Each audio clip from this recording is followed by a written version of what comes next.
അങ്ങനെ ആണിൻ്റെ ജീവിതം ഒരു വ്യാജ പരാതി ഇല്ലാതാകാം. ഇനി ആണിൻ്റെ ആയതുകൊണ്ട് പേരെടുത്ത് പറയാം.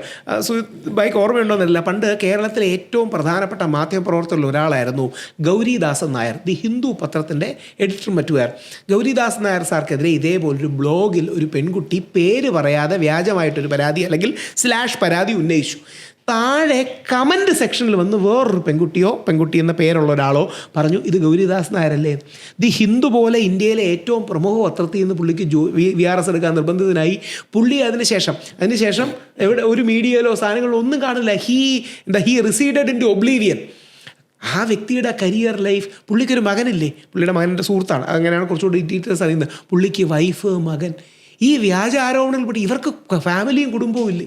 എത്ര പേരുടെ ജീവിതമാണ് അങ്ങനെ തകരുന്നത് എന്ന് ഇത് മനസ്സിലാക്കുന്നില്ല. പെട്ടെന്ന് ഇതിലെ ഏറ്റവും പ്രമാദമായ കേസും കൂടെ പറയാം. നാഷണൽ ലെവലിൽ ഞങ്ങളുടെയൊക്കെ ലീഡറായി വർക്ക് ചെയ്യുന്ന ഒരു സ്ത്രീയാണ്, അതും കൂടെ അറിഞ്ഞിരിക്കണം. നാഷണൽ ലെവലിൽ പുരുഷാവകാശങ്ങൾക്ക് വേണ്ടിയുള്ള ഏറ്റവും വലിയ പോരാളി ദീപിക ഭരദ്വാജ് എന്ന് പറയുന്നൊരു സ്ത്രീയാണ്. അവരുടെയും കുടുംബത്തിൽ ഇതേപോലെ പ്രശ്നങ്ങൾ നടന്നുകൊണ്ടാണ് അവർ ഫൈറ്റ് ചെയ്യുന്നത്.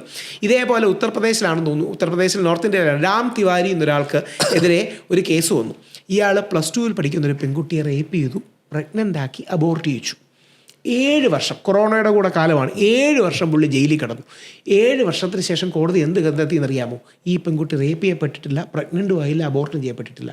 സ്കൂളിലെ എന്തോ പ്രശ്നത്തിൻ്റെയും ഇതിൻ്റെ പേരിൽ അങ്ങോട്ടും ഇങ്ങോട്ടും കൊടുത്താണ്. ഒരാളുടെ ലൈഫിലെ 7 വർഷം പോകുന്നു എന്ന് പറഞ്ഞാൽ ഒരാളുടെ ആയുഷ്കാലത്ത് 7 വർഷം ഇങ്ങനെ സംഭവിക്കുമ്പോൾ ഈ ആൾക്ക് തിരിച്ചെന്തെങ്കിലും ചെയ്യാൻ പറ്റും? ഇപ്പോഴത്തെ നിയമത്തിലുള്ള ശ്രീ ദിലീപേട്ടൻ അതാണ് ചെയ്യാൻ പോകുന്നത്.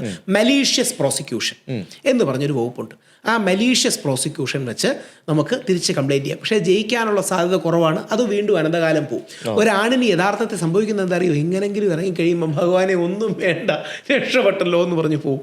നിവിൻ ശരി, നമ്മുടെ നാട്ടിലെ എക്സാമ്പിൾ വെച്ച് പറയാം. നിവിൻ പോളി ഏറ്റവും പ്രമുഖനായ നമ്മുടെ ആക്ടറാണല്ലോ.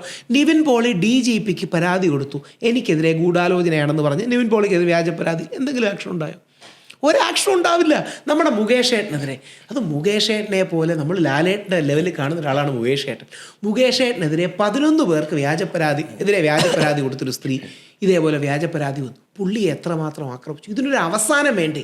ആ അവസാനമാണ് പുരുഷ കമ്മീഷൻ. നാളെ നിങ്ങളും എനിക്കും നമുക്കും പ്രൊഫഷണൽ റൈവലറി ആകാം, ജലസി ആകാം, നമുക്കൊരു പണി തരണം. അങ്ങനെ ഒരുപാട് പേര്, മുകേഷ്, മറ്റേ സിനിമാടൻ മുകേഷ്, മറ്റേ യൂട്യൂബ് ഇൻഫ്ലുവൻസർ മുകേഷ്, ഒരുപാട് പേർക്കെതിരെ ഈ വ്യാജ പരാതി വന്നിട്ടുണ്ട്.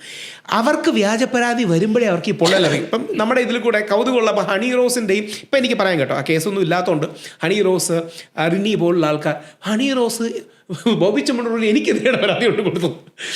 എന്തുകൊണ്ടാണ് ഇവർക്ക് എന്നോട് ദേഷ്യം എന്നറിയാമോ? അവർ മുമ്പോട്ട് വെക്കുന്ന മീഡിയ പ്രൊപ്പഗാൻഡ, അവരോട് കൂടുള്ളവരോ കൊണ്ടുവന്ന മീഡിയ പ്രൊപ്പഗാൻഡ ഞാൻ ഈസി ആയിട്ട് തകർത്തു കൊടുക്കും. പക്ഷേ ഹണി റോസിന്റെ കേസിൽ നിങ്ങളുടെ സ്റ്റാൻഡ് എനിക്ക് അംഗീകരിക്കാൻ പറ്റാത്തൊരു സ്റ്റാൻഡ് അല്ല. ഞാൻ കൃത്യമായി പറഞ്ഞൊരു കാര്യം, ഹണി റോസിനെ ഒരു പ്രത്യേക വാക്ക് വെച്ച് അഡ്രസ്സ് ചെയ്ത് തെറ്റാണ്. അതിന് ബോബി ചെമ്മണ്ണൂർ മാപ്പ് പറയണമെന്ന് തന്നെയാണ് പറഞ്ഞത്. അതോടൊപ്പം ഞാൻ പറഞ്ഞൊരു കാര്യം, ഇപ്പോൾ ഇനോഗ്രേഷൻ അടക്കമുള്ള പോകും. ഞാൻ 3 പേരുടെ ഉദാഹരണം എടുത്താൽ പറഞ്ഞു. ഹണി റോസ്, അമലാപോളിൻ്റെ എക്സാമ്പിൾ എടുത്ത് പറഞ്ഞാൽ കൊച്ചിയിൽ സെയിൻറ്റ് ആൽബർട്ട്സ് കോളേജിൽ വന്നപ്പോൾ അവരുടെ വളരെ റിവീലിംഗ് ആയ ഒരു ഡ്രസ്സ് ഇട്ടാണ് അവർ ഇനോഗ്രേഷന് പോയത്. അവിടെയാണ് ഞാൻ പറഞ്ഞത്, അങ്ങനെ ഇട്ടുകൊണ്ടൊരു നൈറ്റ് ക്ലബ്ബിൽ പോയ ഒരു പ്രശ്നമില്ല.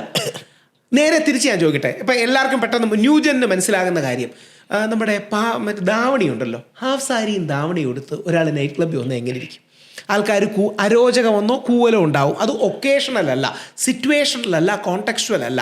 അതേപോലെ നമ്മൾ സരസ്വതി ക്ഷേത്രമെന്നോ അല്ലെങ്കിൽ പള്ളിയിൽ അച്ഛന്മാരൊക്കെ ഇരിക്കുന്ന വേദിയിലോ ഓവർ റിവീലിംഗ് ആയി വരുമ്പോൾ നമ്മൾ കോളേജിൻ്റെ അറ്റ്മോസ്ഫിയറിനെ സെക്ഷുവലൈസ് ചെയ്യുകയാണ്, അല്ലെങ്കിൽ കമോഡിഫൈ ചെയ്യുകയാണ്.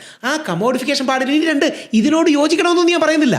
ഹണി റോസിനെ കുറിച്ചും അമലാപോളിനെ കുറിച്ചും ഒരു വിമർശനം പറഞ്ഞു, അത് യോജിക്കണം. ഇതൊരു കൺസർവേറ്റീവ് വ്യൂ പോയിന്റാണ്, മറ്റേതൊരു ലിബറൽ വ്യൂ പോയിന്റാണ്, ഒരു പ്രശ്നവുമില്ല. പക്ഷേ ഹണി റോസ് കൊണ്ട് കൊടുത്ത പരാതി എന്താ അറിയാമോ? എന്നെ ആത്മഹത്യയിലേക്ക് തള്ളിവിടുന്നു. ആര്? ഹണി റോസിൻ്റെ കൂടാണ് മുഖ്യമന്ത്രി, ഹണി റോസിൻ്റെ കൂടാണ് പോലീസ്, ഹണി റോസിൻ്റെ കൂടാണ് എല്ലാ പത്രമാധ്യമങ്ങളും, ഹണി റോസിൻ്റെ കൂടാണ് പ്രോസിക്യൂഷൻ. എന്നിട്ട് ഹണി റോസ് ഇരയാണെന്ന് പറഞ്ഞാൽ എങ്ങനെ ശരിയാവും?